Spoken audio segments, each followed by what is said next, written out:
El descubrimiento de lo inconsciente, momento cero del nacimiento del psicoanálisis.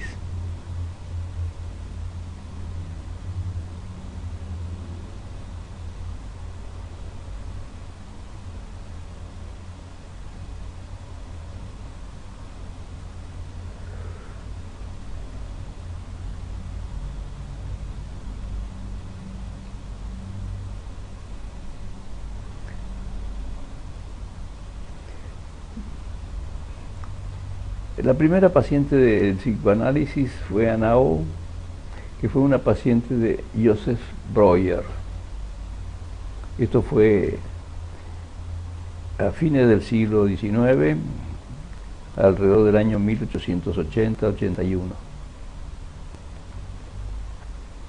Ana O fue el seudónimo que utilizó este médico para dejar en el anonimato a Berta Pappenheim, que tenía 21 años cuando enfermó de histeria mientras cuidaba a su padre en 1880.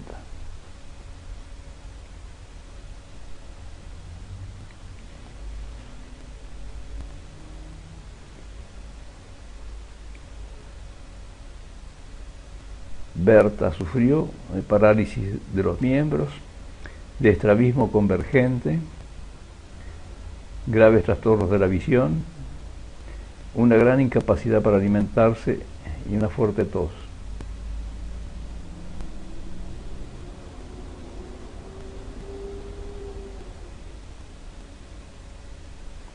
Además, y esto es muy importante en psicopatología, presentaba una doble personalidad, una que era normal y la otra que correspondía a la de una niña traviesa. Tenía cambios de humor que cambiaban velozmente, en los que oscilaban momentos de excesivo entusiasmo que rápidamente pasaban a otros momentos que estaban cargados de una ansiedad muy penosa, de una testaruda oposición a todo lo que fueran cuidados terapéuticos. Además, presentaba alucinaciones tremendas de serpientes negras, que era como ella veía su cabello.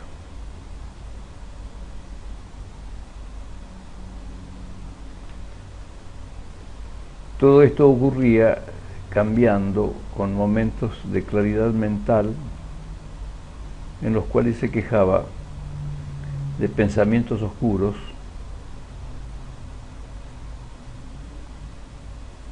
de no ser capaz de pensar, de volverse ciega y sorda,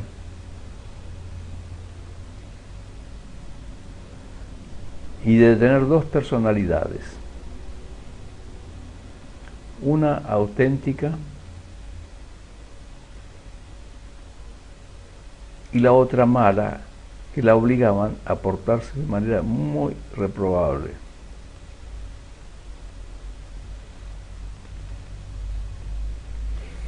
Un día, según refiere Breuer, ocurrió algo que le sorprendió muchísimo.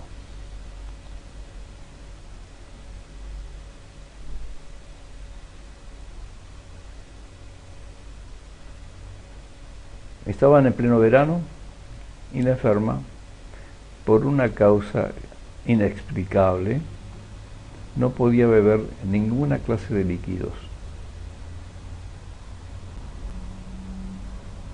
Tomaba el vaso de agua por el que suspiraba, que estaba tan deseosa, pero así que le tocaba los labios, lo apartaba como quien sufre de hidrofobia.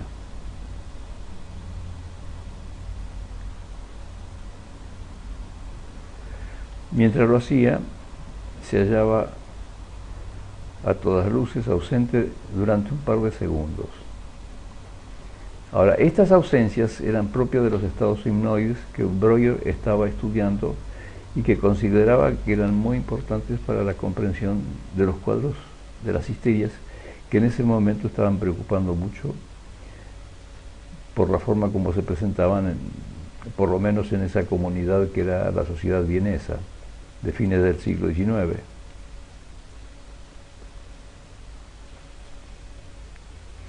La paciente se deshidrataba en forma muy peligrosa.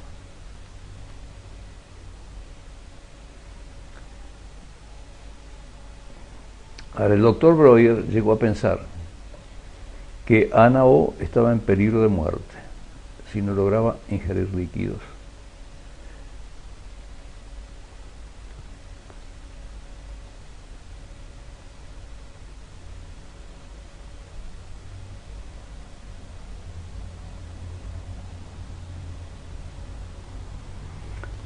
Aquello duró unas 6 semanas, un mes y medio, hasta que un día, durante la hipnosis, gruñó algo acerca de una señorita acompañante inglesa a quien no apreciaba y se puso a describir con aire de asco evidente que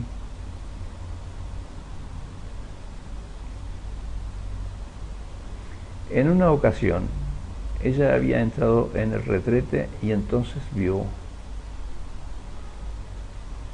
que su perrito, horrible animal, había bebido del mismo vaso que ella usaba cuando se lavaba los dientes. Y la paciente no protestó en ese momento por cortesía.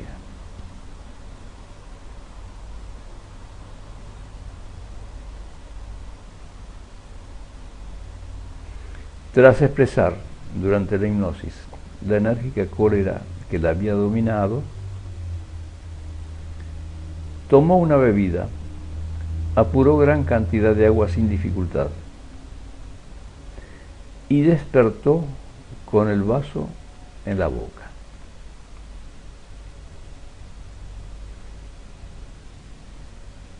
Entonces desapareció el trastorno, o sea, la hidrofobia, y jamás volvió a aparecer.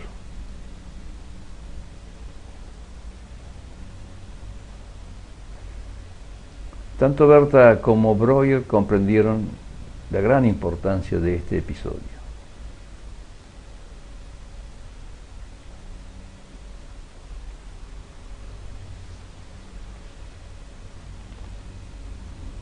Según la interpretación de Freud, la paciente trató sus otros síntomas de la misma forma, mediante lo que describió y ella misma tituló como charla de curación o limpieza de la chimenea.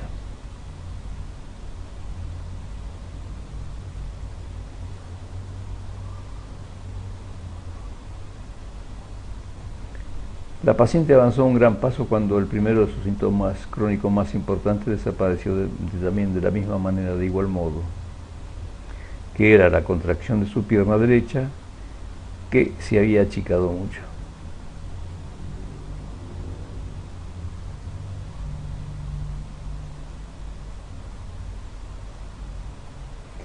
Los fenómenos histéricos se fueron extinguiendo cuando en la hipnosis Ana O recordaba el suceso que los había causado.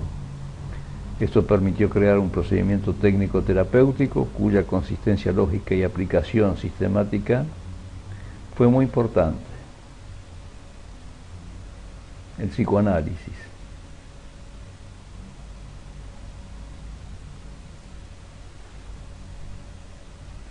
El síndrome que aquejaba a Berta se eliminó para siempre cuando fue completada su descripción.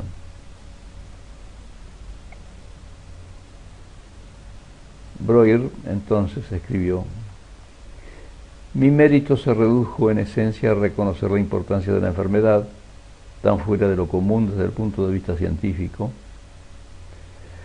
que el azar puso en mis investigaciones y en haber perseverado en su observación atenta. Síntesis. El hecho de tomar conocimiento, o sea, ser consciente, un contenido ideativo cargado de emoción, produce la desaparición del síntoma y o de la patología. Este es el gran descubrimiento, que es hacer consciente lo inconsciente produce la desaparición del síntoma y de la patología. Este fenómeno constituye a la vez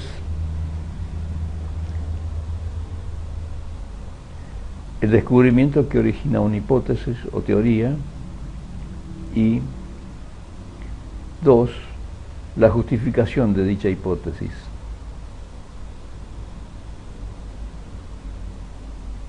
En metodología y epistemología se estudian 3 contextos. Uno es el contexto de descubrimiento, 2, el contexto de justificación, y 3, el contexto de aplicación. El contexto de descubrimiento se refiere, bueno, al descubrimiento del hecho o del fenómeno que se está investigando. El contexto de justificación es justamente los elementos que permiten la justificación de ese descubrimiento. O sea que los 2 primeros ya fueron mencionados antes. Y el contexto de aplicación se refiere a lo que es la aplicación del descubrimiento, que es al psicoanálisis que se originó con este gran descubrimiento.